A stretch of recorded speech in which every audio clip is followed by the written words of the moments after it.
ചേന്നമംഗലം കൊലപാതകത്തിൽ 3 ഡിവൈഎസ്പിമാരുടെ നേതൃത്വത്തിൽ അന്വേഷണം നടക്കുമെന്ന് ആലുവ റൂറൽ എസ്പി വൈഭവ് സക്സേന പ്രതിക്കെതിരായ തെളിവുകൾ ശേഖരിച്ചു. കുറ്റകൃത്യത്തിന് കാരണം എന്താണെന്നത് വ്യക്തത വരുത്തും.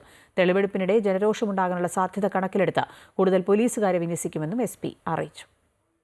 സയന്റിഫിക് എക്സ്പേർട്സ്, സൈബർ എക്സ്പേർട്സ് എല്ലാവരും ഉണ്ട്. എല്ലാ ആംഗിൾസ് വിശദമായി അന്വേഷിക്കും. ഉടൻ തന്നെ ചാർജ് ഷീറ്റ് സബ്മിറ്റ് ചെയ്യും. ഉടൻ തന്നെ നമ്മൾ മാക്സിമം ശിക്ഷ ഉണ്ടാക്കാൻ വേണ്ടി നമ്മൾ എല്ലാ എഫേർട്സ് എടുക്കും. സാർ, മോട്ടീവ് കണ്ടെത്താൻ പറ്റിയിട്ടുണ്ട്?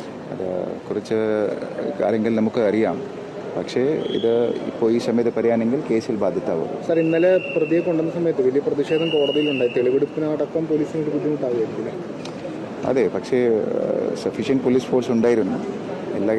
നമുക്ക് എല്ലാം അറിയാം, ഇമോഷൻസ് എല്ലാ കാര്യങ്ങൾ അറിയാം. പക്ഷേ പോലീസ് ഇത് നീതിപ്രകാരം മാത്രം നടപടി ചെയ്യാൻ പറ്റൂ. ഏറ്റവും കർശനമായ നടപടി നമ്മൾ സ്വീകരിക്കാം. ഉടൻ തന്നെ എല്ലാ കാര്യങ്ങളും ഉണ്ടാവും. ചാർജ് എത്ര ദിവസം ഉണ്ടായിരിക്കും? വെരി ഫാസ്റ്റ് ആണ്. അതുകൊണ്ടാണ് 3 DYSP ഒരു കേസിൻ്റെ ഇൻവെസ്റ്റിഗേഷൻ ടീമിലുണ്ട്. 17 പേരുള്ള ടീമുണ്ട്. ബാക്കി എല്ലാ എക്സ്പേർട്സ് നമ്മൾ റോപ്പിൻ ചെയ്യാം.